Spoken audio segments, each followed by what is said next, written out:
Imaginez un navire si grand, si luxueux qu'il était surnommé l'insubmersible. Une prouesse technologique, un rêve d'immortalité parti à la conquête de l'Atlantique. Mais en une seule nuit glaciale, ce rêve s'est brisé en 1000 morceaux, emportant avec lui des milliers de vies et marquant à jamais l'histoire. Pourquoi ce désastre? Que s'est-il réellement passé cette nuit-là? Bienvenue dans l'incroyable histoire du Titanic, le plus grand mystère maritime de tous les temps. Préparez-vous alors à plonger au cœur d'une légende où ambition, arrogance et tragédie se mêlent dans un drame hors du commun. L'histoire commence à Belfast, en Irlande du Nord, au début du XXe siècle. À cette époque, les océans ne sont pas seulement des voies de commerce, mais le théâtre d'une rivalité sans merci entre les plus grandes compagnies maritimes. La White Star Line, déterminée à surpasser ses concurrents, décide de construire un navire qui ne serait pas seulement le plus grand, mais le plus luxueux et le plus sûr jamais créé. Ainsi naît le projet du Titanic, un paquebot conçu pour défier les limites de l'imagination humaine. C'est dans les chantiers navals de Orland and Wolff que ce rêve colossal prend vie. Plus de 3000 ouvriers armés de marteaux, de rivets et de sueurs travaillent sans relâche pendant 2 ans pour ériger cette merveille d'ingénierie.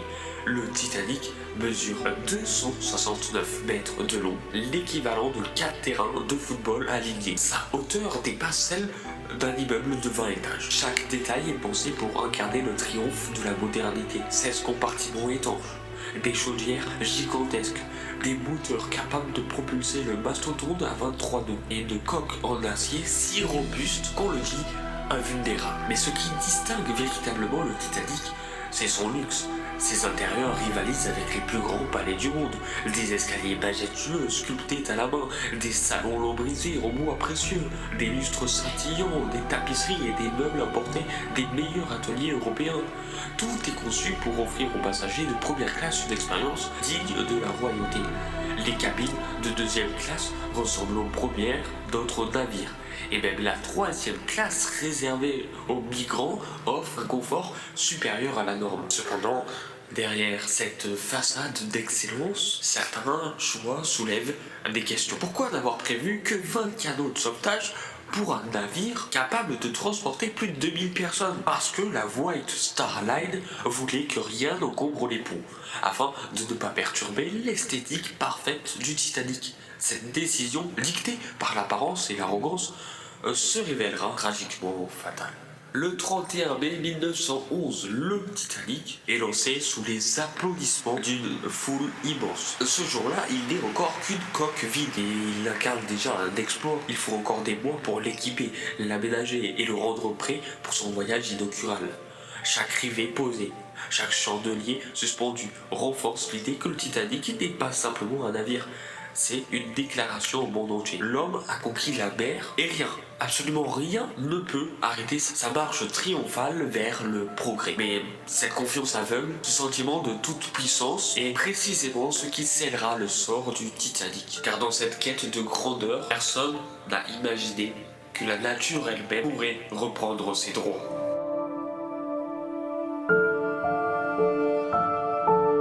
Lorsque vous montiez à bord du Titanic, ce n'était pas simplement un voyage, c'était une déclaration. Ce navire n'était pas qu'un moyen de traverser l'Atlantique, c'était une ville flottante où chaque détail avait été pensé pour éblouir, impressionner et captiver, conçu pour être le symbole ultime du luxe. Le Titanic incarnait un monde où les privilèges des plus fortunés étaient portés à leur paroxysme, un monde où les frontières entre les classes sociales étaient aussi solides que la coque du navire elle-même. En première classe, le Titanic offrait un spectacle sans égal. Les salons ressemblaient à des galeries d'art. Le célèbre grand escalier avec ses balustrades en fer forgé et son dôme de verre et de fer dominait l'entrée principale. C'était une œuvre d'art. Une invitation à l'opulence. Les cabines, elles, étaient décorées dans des styles variés allant du Louis XVI au Renaissance. Chacune équipée de lits somptueux, de cheminées et même de baignoires privées. Un luxe inimaginable à l'époque. Le Titanic, c'était une véritable vitrine de la haute société. Parmi les passagers de première classe, on comptait alors des noms célèbres comme John Jacob Astor, l'un des hommes les plus riches du monde, ou encore Molly Brown, surnommé plus tard l'insubmersible Molly. Il dînait dans la salle à manger de première classe, un espace grandiose avec des plafonds sculptés, des chandeliers étincelants et des plats raffinés servis par des stewards impeccables. Le menu proposé était mets somptueux comme des huîtres, du homard ou encore des filets mignons accompagnés des meilleurs crus français. Mais le luxe du Titanic ne s'arrêtait pas à la première classe. En deuxième classe, les passagers bénéficiaient de commodités rarement vues ailleurs. Ils avaient accès à une bibliothèque, à des cabines spacieuses et à des repas dignes d'un restaurant haut de gamme. Pour eux, voyager sur le Titanic était une expérience presque magique, une occasion de goûter à une vie qui leur semblait normalement hors d'atteinte. Et puis, il y avait la troisième classe, là où voyageaient les migrants, les rêveurs, ceux qui avaient tout quitté pour une nouvelle vie en Amérique. Même ici, le Titanic se démarquait. Contrairement à d'autres navires où les passagers de troisième classe étaient entassés dans des conditions sordides, le Titanic offrait des cabines propres, des repas chauds et des espaces de vie relativement confortables. Bien sûr, il n'avait pas accès aux salons somptueux ou aux ponts supérieurs, mais pour beaucoup, voyager sur le Titanic était un avant-goût d'un avenir meilleur. Mais derrière cette hiérarchie sociale rigide se cachait une vérité plus sombre, car en dépit de tout son éclat, le Titanic reflétait un monde profondément divisé. Les privilèges des uns reposaient sur les sacrifices des autres. Et cette division gravée dans la structure même du navire allait jouer un rôle tragique dans les événements à venir. Sur le Titanic, le luxe et la classe n'étaient pas seulement une question de confort, ils étaient un spectacle pour les riches, une inspiration pour les autres et une illusion pour tous. Mais dans les eaux glacées de l'Atlantique, cette hiérarchie allait bientôt s'effondrer, emportant avec elle les illusions de grandeur et d'immortalité du Titanic.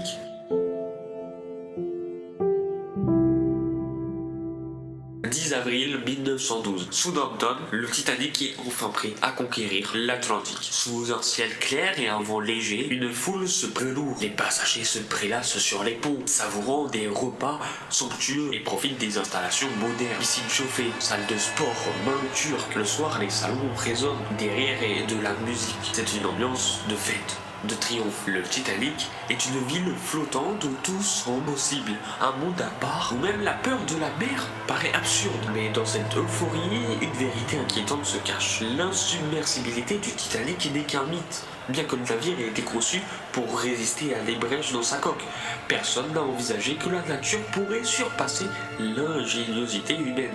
Pourtant, des avertissements sont là. Depuis plusieurs jours, des télégrammes signalent la présence d'icebergs sur la route du Titanic.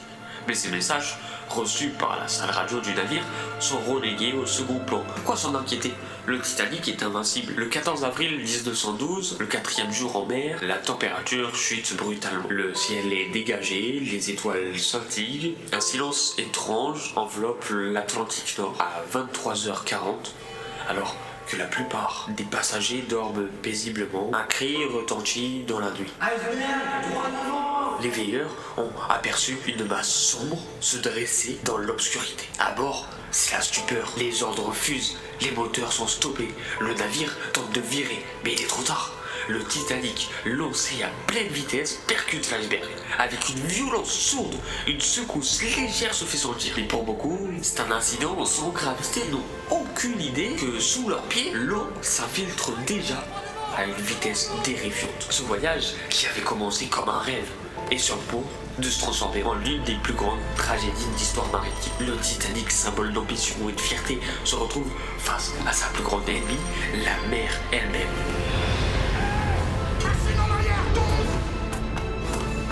14 avril 1912, 23h40. Une nuit calme, presque irréelle, enveloppe le Titanic. Ce n'est qu'après quelques secondes que la réalité frappe les passagers et l'équipage avec une brutalité glaciale.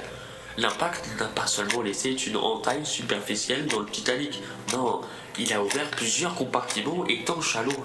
La coque du navire a été perforée sur plus de 90 mètres, laissant l'océan entrer dans les entrailles du paquebot. L'eau froide, comme la mort, s'engouffre rapidement dans les compartiments et inonderont les premières sections du Titanic. Les officiers stupéfaits réalisent l'ampleur des dégâts. Ce qui semblait impossible, un navire censé être invincible, est en train de sombrer lentement, inexorablement. Le Titanic, cet immense colosse de fer et de luxe, a bel et bien été écorché par la nature. Ce qu'on pensait être une promesse de sécurité se transforme en une illusion tragique. Les passagers, pour la plupart encore inconscients du danger, commencent à se poser des questions. L'orchestre joue toujours, la lumière brille dans les salons, les dîners continuent, mais les membres d'équipage, silencieux et visiblement perturbés, commencent à se rassembler. Le capitaine Edward Smith est informé. Dans ses yeux, on lit la gravité de la situation. Il se rend vite compte qu'il n'y a pas de retour en arrière. Les compartiments étanches ne suffiront pas. Le Titanic est trop grand, trop lourd, et les canaux de sauvetage trop peu nombreux. Ce géant de fer, ce rêve de l'humanité, est en train de se briser en morceaux sous le poids implacable de l'océan. L'iceberg, invisible dans la nuit, n'a pas simplement fait une brèche dans la coque du Titanic, il a fracassé les certitudes de l'époque, détruit l'illusion d'invulnérabilité et signé la fin d'une époque.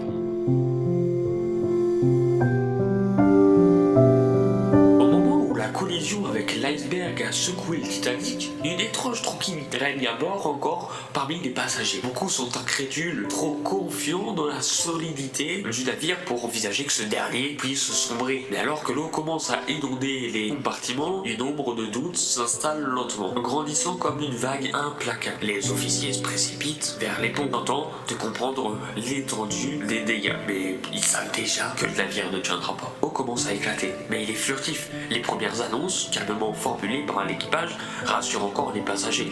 Y a pas de danger, ne vous inquiétez pas. Mais alors que les minutes passent, l'eau monte et la vérité devient de plus en plus évidente. Le Titanic va sombrer, l'orchestre cesse de jouer, l'air devient plus lourd, plus dense, comme si le navire tout entier se préparait à un ultime souffle. L'évacuation commence, mais elle est lente, désordonnée. Le navire, qui devait accueillir plus de 2000 passagers, dispose de seulement 20 canons de sauvetage pour toujours. De vie ou de mort, chacun révèle sa véritable nature. L'un des plus grands actes de bravoure fut celui des membres de l'orchestre du Titanic. Dans l'ombre grandissante de la catastrophe, ces hommes ont joué pour apaiser les esprits et offrir un semblant de sérénité au milieu du chaos. En dépit de l'effondrement inévitable, ils n'ont pas cessé de jouer, leur musique flottant au-dessus du tumulte comme une ultime offrande à la paix intérieure. Ces musiciens, dévoués à leur art, sont morts en héros, leur instrument restant comme dernier témoignage de leur courage. Puis il y a le capitaine Edward Smith, un homme d'expérience, et pourtant il semble être englouti par la mer comme le navire qu'il commandait. Pourtant, dans les moments les plus sombres, son leadership et son calme face à la mort sauvent plusieurs vies. Il aide les passagers à embarquer dans les canots, s'assure que les femmes et les enfants soient les premiers à partir. Mais c'est un sacrifice sans gloire. En s'éteignant avec le navire, il n'a pas seulement perdu sa vie, il a perdu l'occasion de survivre. Un geste de responsabilité plus que de courage, mais un acte héroïque néanmoins. Cependant, l'histoire du Titanic n'est pas seulement faite de héros. Dans la même nuit où l'on célèbre l'héroïsme, il existe aussi ceux qui ont laissé leur humanité derrière eux. Des hommes de première classe, terrifiés par la montée des eaux, ont forcé leur passage vers les canaux, écrasant tout sur leur passage, sans remords, sans regard en arrière. Parmi eux, des hommes puissants, influents, ont pris une place dans les canaux qu'auraient pu sauver d'autres vies. Leur égoïsme alimenté par la terreur de l'inconnu est un triste reflet des divisions sociales du navire, où les privilégiés étaient les premiers à fuir. Et puis, il y a ceux qui ont littéralement abandonné leur poste. De nombreux membres d'équipage, confrontés à l'ampleur de la catastrophe, ont fui la scène de leur devoir, laissant leurs collègues et les passagers à leur sort. Tandis que des officiers courageux comme Charles Lightoller restent désespérés du Titanic et se précipitent à toute vitesse vers le site du naufrage, surmontant le froid mordant et les vagues d'un océan sans pitié. À son bord, les membres de l'équipage, tout comme les passagers, ignorent encore la gravité de la situation. Mais alors que le Carpathia s'approche du site du naufrage, l'horreur se révèle dans toute sa splendeur tragique. Le Carpathia, tout en se frayant un chemin dans l'obscurité, porte les rescapés de la tempête. Mais la mer elle-même semble leur refuser toute clémence. Les premiers canots de sauvetage arrivent chargés de survivants, hagards, frigorifiés, traumatisés. Beaucoup sont inconscients, d'autres sont plongés dans un état de choc, tels qu'ils n'arrivent pas à comprendre ce qui s'est passé. Certains, sur des radeaux de fortune, doivent être récupérés de justesse, tandis que des témoins racontent que des corps sans vie flottent dans l'eau, emportés par le courant, victimes de la cruauté glaciale de l'Atlantique. À bord du Carpathia, une atmosphère de réconfort contraste avec l'horreur des témoignages des rescapés.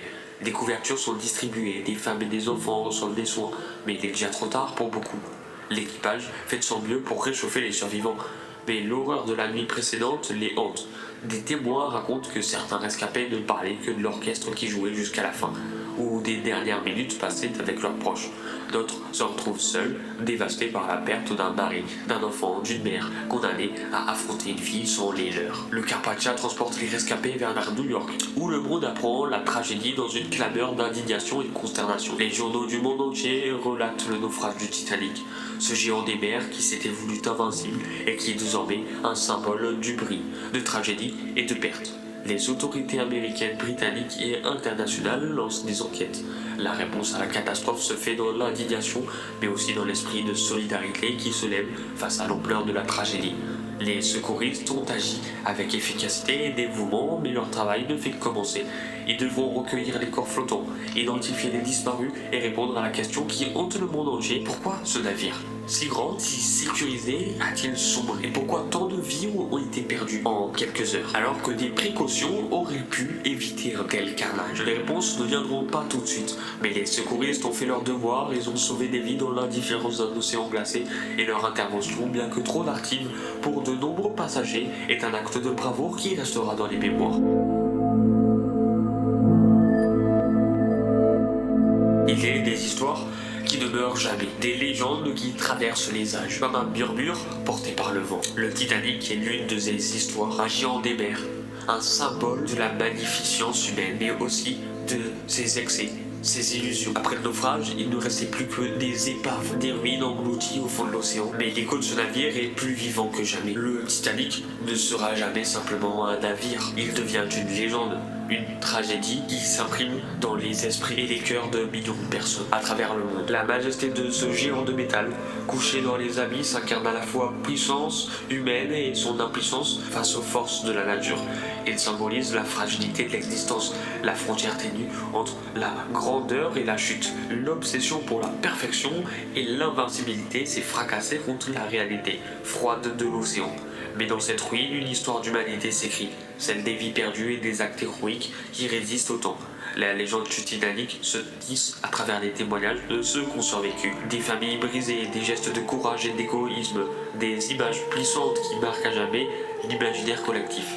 Les survivants, les héros, ceux qui ont perdu des proches, tous ont porté ce fardeau d'un événement qui dépasse la tragédie. Leur histoire est devenue la nôtre. Le Titanic est immortel, une métaphore de la folie humaine, mais aussi un cri de résistance face à l'inexorable destin. Les archives, les films, les livres, les documentaires, tout semble se rallier à l'unisson pour raviver la mémoire du Titanic. Le plus grand paquebot du monde, un monde en soi, est devenu une légende populaire, une histoire qui fascine et qui captive. Des décennies après le naufrage en 1985, une expédition en quête de réponse a redécouvert les restes du Titanic au fond de l'océan. Ce que les hommes avaient oublié, la mer le gardait. Et chaque découverte, chaque morceau du Titanic remonté à la surface ravive la flamme de l'histoire. Il n'est pas question seulement de ce qui a été perdu, mais aussi de ce qui persiste. Le Titanic est bien plus qu'un naufrage, il est une réflexion sur le temps, le destin, sur l'humanité. C'est un miroir qui nous renvoie à nos propres faiblesses, à notre désir d'immortalité, mais aussi à notre capacité à faire face à la pire des catastrophes. Le Titanic est une part de notre culture, un événement qui résonne avec une telle intensité qu'il est impossible de le laisser derrière soi. La légende se perpétue à travers les âges, chaque nouveau récit, chaque film, chaque exploration du site est une manière de garder vivant le souvenir des disparus. Le Titanic, ce paquebot de l'orgueil humain, a fait naufrage dans l'obscurité d'un océan glacé. Mais son héritage brille toujours, ne faut pas chercher à l'oublier, car il porte en lui une vérité universelle. La fragilité de l'humanité face à l'immensité du monde. Ces légendes vivent à travers nous, dans nos conversations, nos imaginations, nos rêves, et dans cette part de nous qui, face à la mer, reste toujours fragile. Le Titanic ne meurt jamais. Il renaît à chaque génération, en nous rappelant que parfois, ce n'est pas la grandeur qui nous sauve, mais l'humanité qui éclaire notre chemin dans les ténèbres.